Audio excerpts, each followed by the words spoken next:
Let's see, is it recording yet? It's recording now. All right, so this is my friend. Your name is Kozma? Kozma Naka.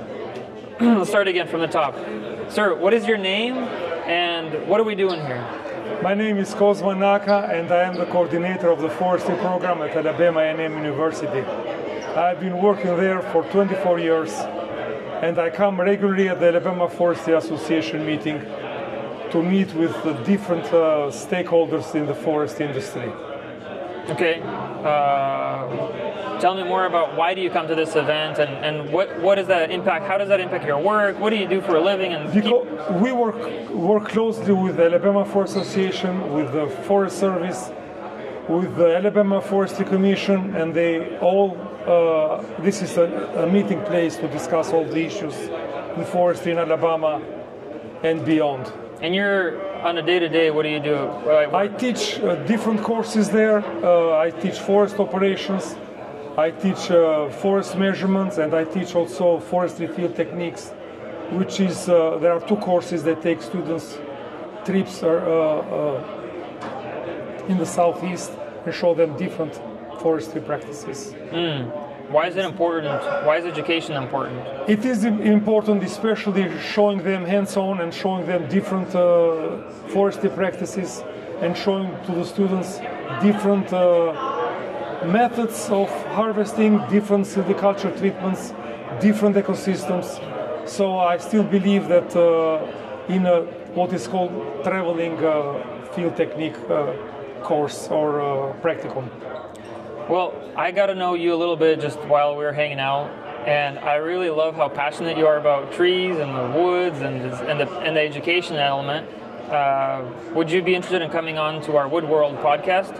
I will, and I'm looking forward to spread the message because there are a lot of opportunities in forestry for the young generation. I was talking to Vadim about the different materials, and wood is the most environmentally friendly and sustainable material. I know that some people don't like cutting trees, but steel, concrete, and plastic have much more environmental impact than wood. Wood is good for the environment, and wood is sustainable material, and it's also it's naturally regenerated. Well, so it's a renewable material. So imagine somebody watching this on YouTube or wherever on social media is going to be like, I disagree. Okay, if they disagree, can you prove it? We will put a video and with numbers and show why wood is the best material there. I'm really passionate about this topic, so you got me too. Okay, good. Because a lot of people are, especially in former times, talking about some old logging practices when people are cutting the whole mountains. We don't do that anymore. What we do, it's really sustainable. If we do clear cut, it's because it's the best method to regenerate that kind of forest, especially pines. People think of, I think the confusion for the general public is forest, but really there's different types of forests. Yes. There's ones that are like corn, like a crop. Yes. And there's the natural Yes. forest. Can you speak a little bit quickly? When in pines, usually the way we manage pine is we cut them and then we plant. There are some methods, but this is the most common one because pines are shade intolerant trees. So in other words, the youngest seedling will not do well under the canopy of the trees. In some hardwood, especially the one that like and tolerate the shade, then you don't want to cut the trees because otherwise the seedlings will not do very well. Because they don't have shade. Yes. So some of them like shade, some of them don't like shade. Listen, so it's a whole, this is called the science of silviculture. Listen, I've been in this industry for 14 years. The first time I've heard anybody talking about the shade is the purpose, is the reason why. Yeah, that's why the way... We're going to be good friends, The way we manipulate the forest by controlling the shade. Because then by controlling shades, you cut trees to control the shade. Well, and shade is a lack of sunlight, which is a limiting factor. But which is photosynthesis, which is how the trees grow to begin with. Yes. So you cut trees you don't like to open space for some other trees. I'll give you an example. We planted some short-leaf pine in our university land, and we didn't cut the grass that we're supposed, or people think that will compete. That grass helped the seedlings to survive, and then the seedlings go taller than the grass, and they they overcompete the grass because they grow taller. So the grass and the weeds help otherwise it was too hot and was too dry for the seedlings. Wow. So you need to manipulate or control the vegetation and know what's going on to your advantage. One question for you: when you come to the Wood World podcast, and we're going to do this interview with you, my first question usually, and I want to give you this as homework to think about. Homework being relative to what you usually do, I guess. But homework quickly for you is, please collect the data behind so we can cite sources and things. Yes. Also, I start with asking the question: where in the wood world do you work and operate? Because the way I define the wood world, it starts with forestry. Yes. And silviculture, you call it. But it goes all the way down through the supply chain, and the fiber can end up as paper. Yes. It can end up as structure. There's so many It's called the wood streams. supply system. So it starts with the growing trees, and then you cut trees. Yes. And then you hold them to a mill, and they process it, and then it's end up to the customer. Can you walk me through that supply chain? Do you have a good idea of supply chain? Yeah. Would you be able to quickly show Yeah. somebody who is not in our industry, and we don't need to go into the weeds explaining everything that... No, I will be able to. But you are so far upstream. Yes. Is there anything more upstream from you? I mean, you're dealing with the soil and the sun and the seedlings. This is what you have to do when you and that's what we are trying to educate our students, forestry students. Also, we are there to be knowledgeable about the wood industry. Yeah. Because and how their practices will affect the quality of the wood they produce. So that's why these topic. things are all connection. And then you have environmental concern, you have soil, you have water quality, you have wildlife, air quality. So all this stuff is impacting. And fires are a big deal too. Because some of the fires under control, they affect air quality. And they're not bad though. No, they are not bad if they are prescribed fires. Not all fires are bad fires. No, the bad fires are the wildfires that are not controlled and get out of control. But what causes those? Usually it's a lot of factors, but bad management is one of the... If we leave too dense forest and too much fuel on the ground. So we need to harvest and subdue we need to harvest and we need to manage it. Burn the forest in the winter in cooler temperatures under control, so they will not be... I mean, I understand where you're coming from. They will not burn. I understand where you're coming from, but that sounds crazy to people. No, it's not. We fight fire with fire. That's what we do. Okay, you need to explain all of this, please. Okay, we'll do. I will post this video. You can rewatch it and make a little outline so we can logically follow your train of thought. We'll talk about it. I will talk also why wood is a very good material. Where is it that your university is at? Our university is in Huntsville, Alabama. It's called Normal, Alabama, but it's part of Huntsville.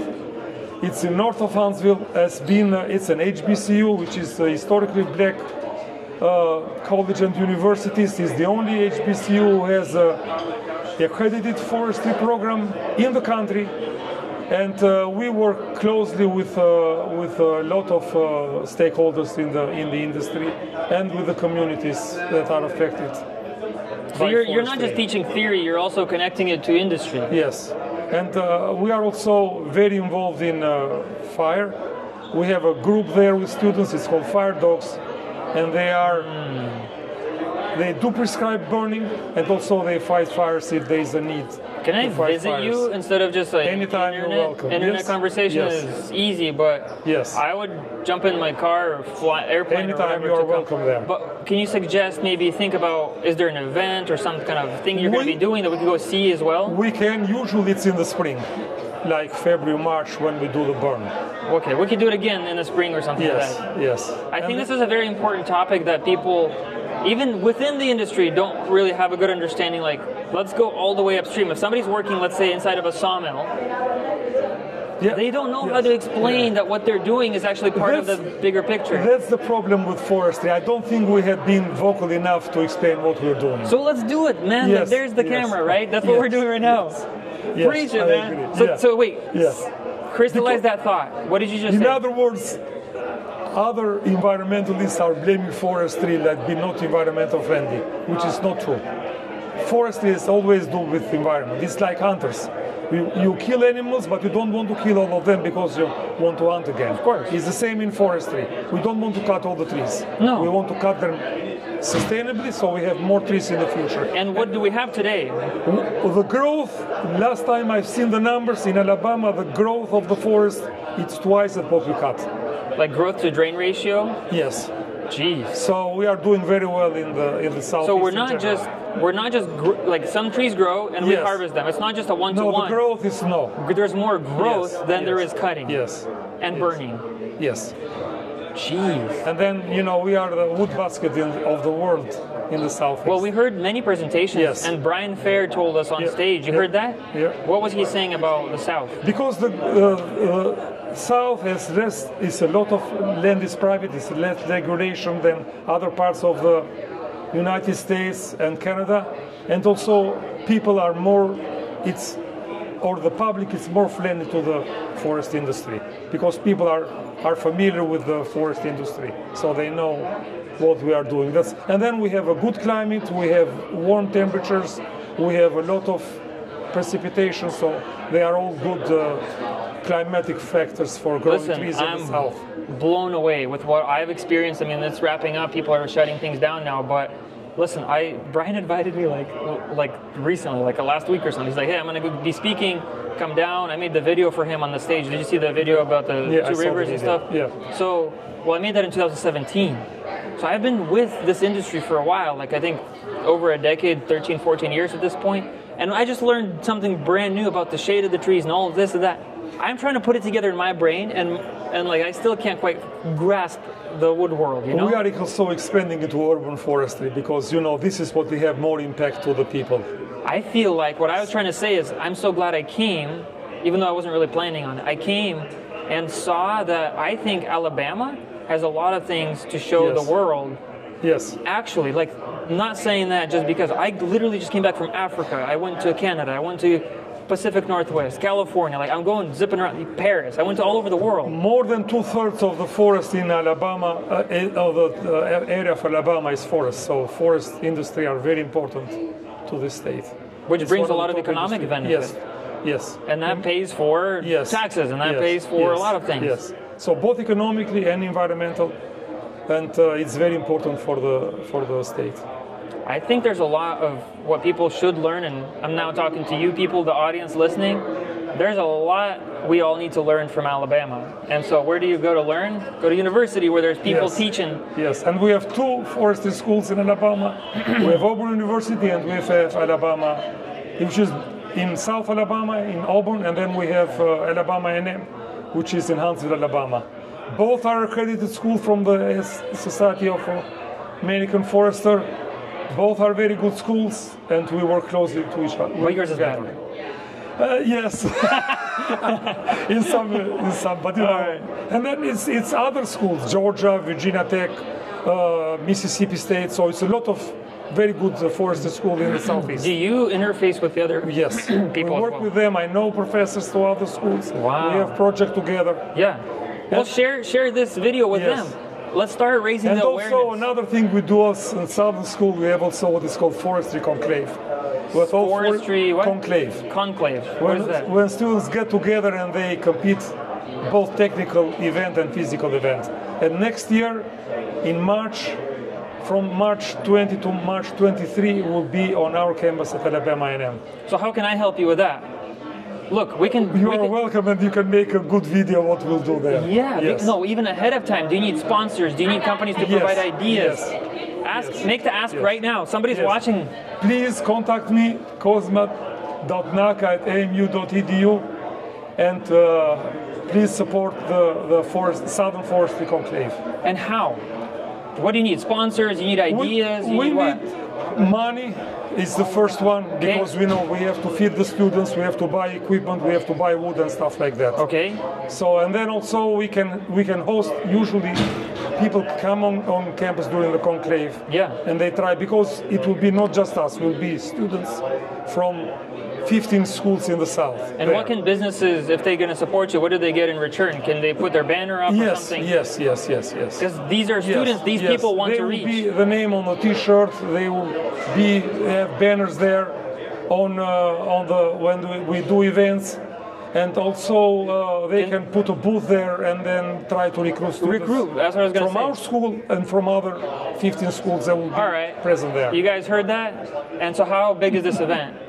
Oh, it's very big, and a lot of old people in forestry, a lot of students know that because they've been through that. Okay, I'm going to try to plan to be there if I'm not like somewhere and who knows where. March the 20th through 23rd. 2025. Well, I'll put it in my calendar. So now this is to Team Koval. Yeah. Put that in my calendar. Let's start planning for it. But I think you need to do a lot of pre-work, starting like now, right? You're probably you have started already. Because you're speaking to the industry. Yes. And they have so many ideas and needs and projects and things that I would. Okay, if you need help connecting to Mr. Kozma, make sure you connect to me. I can get you in touch with him, and we could take this so many ways, so many ideas. Listen, pleasure to connect. Thank you very much. Thank you. Nice to talk to you. Absolutely. I'm going to come. Where's the camera? Bye, everybody. Have a good one. Yeah. You'll find this online somewhere. Okay.